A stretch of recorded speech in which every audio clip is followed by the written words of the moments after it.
And welcome to Trojans Live, presented by your Southern California BMW Centers on the home of USC football, ESPN Los Angeles 710. We are live at the Lab. Another great crowd here tonight. Thank you, everyone, for coming down with interim head coach Clay Helton and the new center for the USC Trojans. Khalil Rogers will join us in a minute. Plus, we'll hang out with All-American Sean Cody a little later and break down the men's basketball team with assistant coach Tony Bland. I'm Jordan Moore alongside John Jackson and JJ. They played like Trojans on Saturday night. Yeah, really fun to watch, really fun to be a part of. You know, it was one of those games where all three phases, and not to say that everything went right, but all three phases, played well and played to win. And, the ironic thing was you beat Utah at their own game, so to speak. The things that Utah did well, which was intercepting the ball. The Trojans, of course, had, 3 interceptions by one guy. Creating turnovers. The physical offensive play that we talked about that Utah would bring to the table, it was the Trojans bringing that to the table. So, those types of things and those storylines were really fun to watch as that game went on. Let's hear from the man who got it done, the interim head coach Clay Helton. This segment of Trojans Live is brought to you by your Southern California BMW Centers, exclusive partner of the SoCal BMW Crosstown Cup. Now during the BMW Mission to Drive, lease a 2015 BMW 320i sedan for as low as $369 a month with zero due at signing. Just sign and drive. Details at SoCalBMW.com. Coach, let me bring you in here. You are the 8th straight USC head coach to win your Coliseum debut. So congratulations on that. What was it like? You're a young guy, but you've been doing this for a while. Yeah. So, there's some personal dreams in there, I'm sure, too. And to lead the Trojans out of the Coliseum tunnel and get a win, I got to imagine checks one off the list. It was extremely humbling experience. When you go through the Trojan walk and you see all the support from the Trojan family, and then you get to the top of the Coliseum and you're walking down those stairs. If the hair on the back of your neck doesn't stand up, something's wrong with you. So it was very exciting for me to be surrounded by a bunch of really talented and special kids that are fighting their butts off right now. Just a great day for our team and our Trojan family. You've made the saying "next man up." You would take that to the max. There's been next man up, and we can go position by position and go through it. It's one thing, though, to have that cliche for your team, but it feels like and it seems like this team really believes that it's next man up to the point where they're not going to change or you're not going to change anything irregardless of who's playing. You're still going to play the style of football that USC wants to play. Yeah, no question. They don't pay you to make excuses. They pay you to find answers. And one of the things that I thought we did a great job of during training camp and through the season is making sure we played a lot of guys to make sure that if we got in this situation that we were ready. You never want to be in this situation, but you better train 5 centers, and that's what we did, through training camp, between Max and Toa and Khalil and, Cole Smith and Nico Fala, training some guys to learn how to snap, learn how to play that position. And all of a sudden you lose a couple wideouts, and then there's DeQuan Hampton making an unbelievable play on a key drive for us, and a Deontay Burnett 2 weeks ago, a Jalen Green stepping up and making some plays. So it is next man up, and really proud for them. We believe in these kids. We tell them, hey, you're going to go out there and make the plays. We trust in you. Nothing's going to change. And lo and behold, they go out there and do it. Did you talk to John Robinson? Because he's the one that told that story about the 5 centers. You heard this story, JJ? In 1978, the year they won the national championship, they got down to their 5th-string center at Arizona State. Balls were flying everywhere. I think there were like 7 fumbles in the game. I had the story written down. I didn't realize we were going to get into the 5th-string center, but that was, I believe, the only game they lost. They went on to win the national championship. But, Coach, it looked like your team a little bit more there on Saturday night, and some of the characteristics that you've been preaching are really starting to come out. How much did it help, having a game under your belt, then a full week under your belt where, what the words you're saying and the actions you're teaching are starting to sink in? It's very impressive by our team, I think, because one of the things that happened when we went to Notre Dame, I love their effort, but you have to have intelligent effort. And what happens is you can't have mistakes. You can't have missed assignments. You can't have penalties. I told them, man, I'm so proud of your effort, but now we've got to clean everything up. If you want to go beat the number 3 team in the country, you got to stop the run, you got to run the ball, and you can't turn it over, and you can't have penalties. And they brought the same exact effort that they did at Notre Dame, but they played a very, very clean game. And if you do that, we can beat anybody in the country. We talked about this last week a little bit of what this team's identity is going to be, sort of going forward. Last week, 45 rushes to 29 passes. Obviously, a run-heavy game plan. Maybe not by design, maybe worked out that way. what is the mentality of this team now? It just seemed a more physical style of play Saturday. Well, we went in, and a lot of it provided by the media, which was great. I loved it. We used quotes about, not physical enough, and showed it prior to getting on the bus. And I thought our kids took it to heart. We expect to be the more physical team every time that we step on the field. That's Trojan football. And going into the game, we had the goal of, we're going to stop the run, we're going to run the ball, and we're not going to turn it over. And you look up to beat a really good rushing team at their own game, defensively to stop one of the better backs to 64 yards and 14 carries. That's just a tremendous outing. How much was that set in practice? Because I noticed that it was a little bit more one-on-ones, ones versus ones in practice to sort of set that kind of tempo. Is that where it starts? Well, we started 2 weeks ago. We started at the Notre Dame week, Tuesday's competition Tuesday, and we put the ball down and its team run, and it gets ugly, and it's very, very, very competitive, and our kids do a great job with it. One, protecting each other, but we know the physicality of the game, and we know what we have to do. And then Wednesday, we really concentrate on pass rush, really trying to become better at our pass rushing game, whether it's blitzes, twist game, pressures. You look at 4 sacks at Notre Dame. Even though we had 4 sacks, I felt like we could even put more pressure on the quarterback. I thought he stood back there a little bit. In this game, we only got 3, but we got the quarterback off his spot a ton to where he was throwing off his back foot. We were able to get some picks because of it. You mentioned, obviously, the center issue, and Toa Lobanon goes down in that game. I believe the first 5 games of the season, he had the same 5 starters in the offensive line. In this game, only Damian Mama was in the same spot in terms of the starting 5. Did you make adjustments when Toa goes down, or how do you piece together an offensive line in a situation like that? Well, we trained guys at multiple positions, and we worked both Chuma and Zach at left tackle during the week. Nico as a third tackle, Chris Brown as a third guard if needed, and keep on rolling those centers. And we've done that through the entire year, just planning, just in case this happens. You have to think worst case scenario as a coach, and thank goodness we did. And those kids went out. Congratulations, that offensive line. I know there's some things to correct, but to go out there with very young kids against a really good defense, I thought they brought a very physical nature to the park. Okay, and here's the thing that sort of hard to understand. I'm sure everybody else is asking the same question. You go against Devontae Booker, arguably the best running back, or having a lot of success this year, and maybe one of the best running backs in the conference.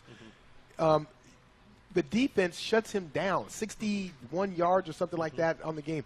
How do you take a defense that's been exposed, especially early in the season, and then stop one of the best runners and one of the best run games in the conference? Well, I think it goes back to playing very clean assignment football, and that's what we talked about. I thought Justin Wilcox came up with a great plan. He really said, we're committed to stopping the run. We're going to load the box. We're going to make the quarterback throw the ball. If he throws it 30-plus times, we got a great chance to win this game. He threw it 36, and that was our goal, to try to take it out of Booker's hands, put it in the quarterback's hands. Booker had 14 carries. The quarterback threw it 36 times. I thought that was the difference. We committed to it, and then just played a lot cleaner football than we did at Notre Dame. We had several missed assignments at Notre Dame. We only had 1 on that front 7 the entire game. Ended up being their longest run, but the rest of the night was so clean, so assignment sound. 11 guys playing for their brothers and doing their job. We've made it 9 minutes and 20 seconds into the show, and we haven't mentioned the name Cam Smith, and he is the new Coliseum idol.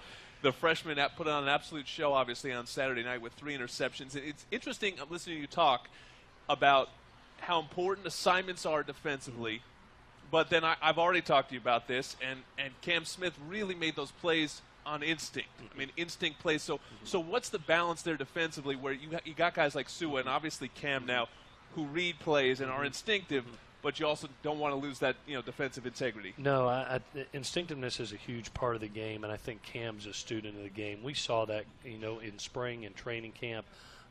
He's a pain in the butt to our offense, and especially Cody. He makes you be assignment sound offensively, and does a great job of reading the quarterback's eyes. He's always in the right place. He never busts. Great tackler. He's going to be a tremendous Trojan. We've all known it, and then it showed up the other night. The light really clicked on for him. So proud for him. He won us the game. Defense won us the game, and he was one of the stars. You talked about Cam Smith. He was the one that obviously gets all the accolades because he was able to come up with the interceptions. But today in Monday Morning Quarterback, you talked about some other guys that also played some huge roles in terms of allowing him to be in those positions yeah. to make games. Talk about Greg Townsend and Delvon Simmons, some of those guys that might not have got the big headlines that Cam got, but were significant in the game. Well, it goes back to, one, stopping the run with the front seven and making the quarterback pass. And when he does, really providing a huge amount of pressure where it gets him off his spot. He's not in a comfortable position. You have 3 sacks in that game, but you look at the amount of times he had to move out of the pocket, step up into the pocket into a twist game. I thought our kids just played with very, very uncommon effort, that they were relentless getting to the quarterback and really made it a hard day on him. And because of that, he made some decision-making errors. Well, the joy of the Pac-12 coach is that you went from wanting a guy to throw it 30 times to now playing a team that's going to want to throw it 50 times on you. So we'll talk about Cal when we come back. You're listening to interim head coach Clay Helton on Trojans Live. There it is. How could I start talking before the how do you do? You had to know that was coming. Jordan Moore, John Jackson, and Clay Helton breaking down USC versus Cal coming up. Oh, my God, JJ, it's a day game. It's a day game we got this week. Don't enjoy it too much. The sideline. Yeah. It's going to be beautiful. USC versus Cal at noon on Fox this Saturday. And Coach Adoree Jackson was an offensive player this past week. He's like that piece on the chessboard that you can do anything you want with. Now you're facing this high-octane passing attack. What do we do with Adoree Jackson this week? Well, obviously, we're facing one of the elite passing games in the country. When you talk about Jared Goff and his receiving core, obviously you're going to need to have Adoree over there some more. So, yeah, he'll be on defense a lot more than he was this past week. We were trying to stop a running attack with some wideouts down. We really needed him offensively, provided some spark. This week he'll have to go try to help a really good defense stop a really good passing game. We're going to have Khalil Rogers on in a minute and have a chance to visit and talk with him. Talk about, what he had to go through, because, firsthand what he had to go through in terms of, getting the opportunity, but not only getting it, stepping up and playing at the level that he did on Saturday. I can't tell you how proud I am of him. He's a guy that, you're sitting there as a backup offensive lineman. You never know when you're going to get your turn. He's backup guard, backup center, and just prepares every week for his opportunity, and then you get it, and you make the most of it in a critical game for us and a critical game for our season. He's a great player, and he's a great leader. He's one of the big reasons we won that game. Yeah, I made the joke during the game. I was on the sideline, and JJ and Arbo were talking about everything great that was going on the field, and then it kept sending it down to me, and I kept saying, this person's out for the game. We got another one out for the game. It was kind of a mashing it down there on the sidelines. As you sort of take an assessment of it, what are the weaknesses that you need to cover up this week that injuries have opened up, and how do you paper over the cracks? Well, we hope to get a couple guys back, and we lost to Toe is a big loss. Very good player, but he'll be next guy up. I think we'll get Chad Wheeler back for this week, which will be important, and we'll see where we are with the wide receivers. We're probably going to be in about the same boat. Stevens getting closer, but I don't know. It'll be probably very close to game time, and Darius will be the same way. Hamstring and an ankle, with wideouts are really hard. You got to be 100% to be able to come back. Give us a little scouting report on Cal. What are you seeing, and what's the difficulty in playing him? And what a great job by Coach Dykes he's done, building his program over the last couple of years and getting his personnel in there now. And that's what it is. Their personnel is one of the elite passing games in the country right now. I think they have, one of the top quarterbacks in the country in Jared Goff that is extremely accurate and a great anticipatory thrower. He throws guys open. And this is probably going to be the best receiving core we face all year. We've faced some top receivers, but as far as a group collectively, this is probably the top receiving core we'll face. Quarterback guru, put your scouting hat on for me a little bit. Jared Goff, everyone says, one of the top pro prospects out there in the quarterback position, potentially coming out in this draft. We've seen him for a while now, and he's one of these guys that came in, started right away, maybe took his lumps. Where has he grown, and what has he become over 3 years? I think he's one of the better anticipatory throwers that's out there. That means he doesn't wait for guys to get open. He throws to open windows. He's not afraid to pull the trigger, whether it's for good or bad. And when he's hot, he's unbelievably hot, and sometimes he does get cool, and that showed up at the Utah game. But he's a guy that's been a great decision maker for a while for them, and he's an elite talent. Is anticipatory throwing something that maybe is more more valued in the NFL than it would necessarily be in some of these college systems? Oh, no question. Open in high school is about 6 feet. Open in college is about 3 feet, and open in the NFL is about 6 inches. So you have timing is everything at that level as you grow, and he's definitely got that. That's what's most impressive to me. And we've gone through this show. How many? 15 minutes in, haven't talked about Cody Kessler Or at all. 1840. 18 minutes in, and haven't talked about Cody Kessler. Cody. You have to give him credit, Coach. I know that you're his biggest fan. How difficult is it from a quarterback to bounce back? After the Washington performance was, of course, maybe his worst game he's ever played. Then Notre Dame, which is he played well but didn't win. To Saturday. He's a true professional, and in my opinion, one of the top quarterbacks in the country. Also, this is going to be a fun game. Right. You're going to see two elite quarterbacks out there.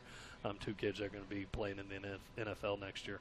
But I've always appreciated him because he never lets one game go to another. And for as much talk that was out there, here's a kid sitting at 17 touchdowns and 5 interceptions coming in that game, and I'm looking at every other quarterback in the top 10 in efficiency in the world, and they're talking about like he's a third-string guy. Right. But he's one of those guys that he's unflappable. He doesn't, from one game to the next, it's a whole different story.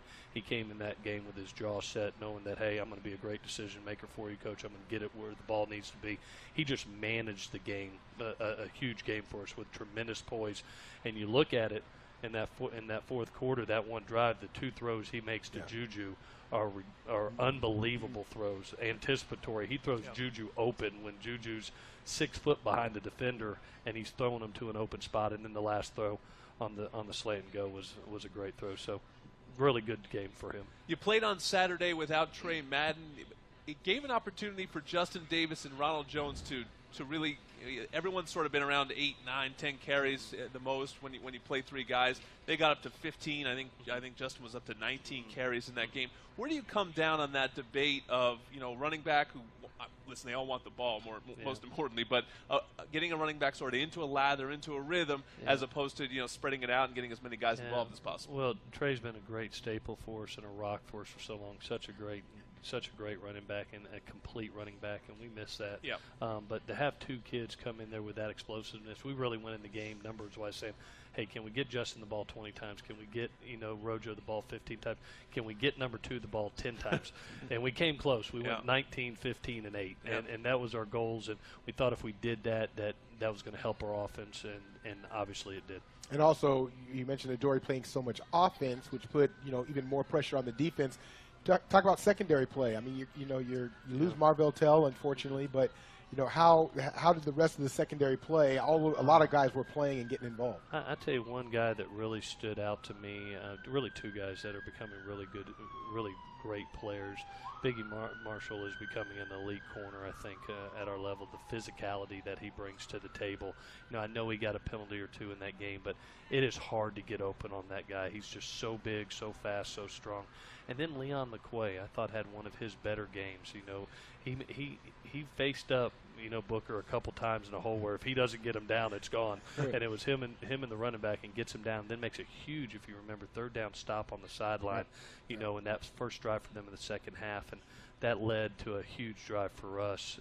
That next drive on an 18-play drive, 9-minute. So he got a big stop there where momentum didn't build, and then we were able to have a long drive right after that. Coach, last thing from me, this team has ridden the roller coaster a little bit in many ways. How do you make this the turning point of the season and not, getting back on that roller coaster where, we're back here and talking about inconsistency? Well, one, we started a new season. We said that it was the second half of the season, and that was the first game, and every game is a championship game for us. And, Cal's got 2 losses too, and they're trying to win the North, and we're trying to win the South. This is a championship game, and everyone from here on out will be that way. And our kids understand that. They know that.